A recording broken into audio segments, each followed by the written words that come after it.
Assalamualaikum warahmatullahi wabarakatuh. Perkenalkan, nama saya Siti Satira Satya Putri, Stambuk 040 2019 0480.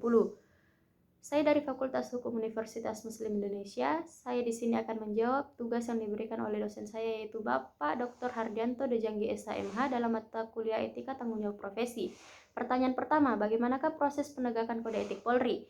Yaitu pemeriksaan pendahuluan dilaksanakan dengan cara audit investigasi, pemeriksaan dan pemberkasan yang dilakukan oleh fungsi Propam Polri di bidang pertanggungjawaban profesi. Yang kedua, sidang KKEP yang dilaksanakan oleh KKEP guna memeriksa dan memutuskan perkara pelanggaran yang dilakukan oleh terduga pelaku pelanggar. Yang ketiga, sidang komisi banding yang dilaksanakan oleh komisi banding guna memeriksa yang memutuskan keberatan yang diajukan oleh pelanggar. Yang keempat, setelah memperoleh putusan dari atasan ahli hukum, selanjutnya penetapan administrasi penyatuan hukum yang dilaksanakan oleh fungsi SDM Polri. Yang kelima, pelaksanaan putusan dan rehabilitasi personil yang dilaksanakan oleh Propam Polri di bidang rehabilitasi. Pertanyaan kedua, pada menit keberapa penjelasan tentang etika kenegaraan, etika kelembagaan, etika kemasyarakatan, dan etika kepribadian atau larangan?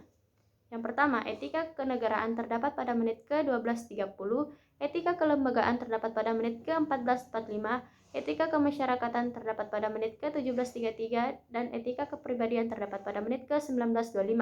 Pertanyaan ketiga, bagaimanakah menurut Anda terhadap kedua gambar yang ada pada slide pertama dan slide kedua? Slide pertama, 6 personil Polda Riau dipecat paling banyak karena kasus narkoba Kapolda Banten berhentikan 2 anggota Polri. Slide kedua, anggota yang terlibat narkoba dihukum mati.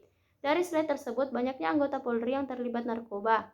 Oleh karena itu, Polri menegaskan akan terus memberantas peredaran narkoba di Indonesia.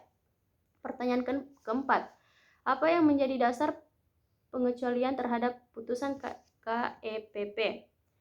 Yang pertama, benar-benar dilakukan untuk kepentingan tugas kepolisian. Yang kedua, selaras dan kewajiban hukum yang mengharuskan tindakan tersebut dilakukan. Ketiga, patut masuk akal dan termaksud dalam lingkungan jabatannya. Dan yang terakhir, layak berdasarkan keadaan yang memaksa dan atau menghormati hak asasi manusia. Pertanyaan kelima atau pertanyaan yang terakhir, sebutkan aturan yang mengatur tentang profesi Polri dan penentuan yang mengatur tentang kode etik profesi Polri. Jadi, diatur dalam Peraturan Kepala Kepolisian Negara Republik Indonesia Nomor 14 Tahun 2011 tentang Kode Etik Profesi Kepolisian Negara Republik Indonesia Pasal 1 Angka 5 yang menyebutkan Kode Etik Profesi Polri yang disingkat KEPP adalah norma-norma atau aturan-aturan yang merupakan kesatuan etika atau filosofi yang berkaitan dengan perilaku maupun ucapan mengenai hal-hal yang diwajibkan, dilarang, patut atau tidak patut dilakukan oleh anggota Polri dalam melaksanakan tugas, wewenang dan tanggung jawab jabatannya. Sekian, wassalamualaikum warahmatullahi wabarakatuh.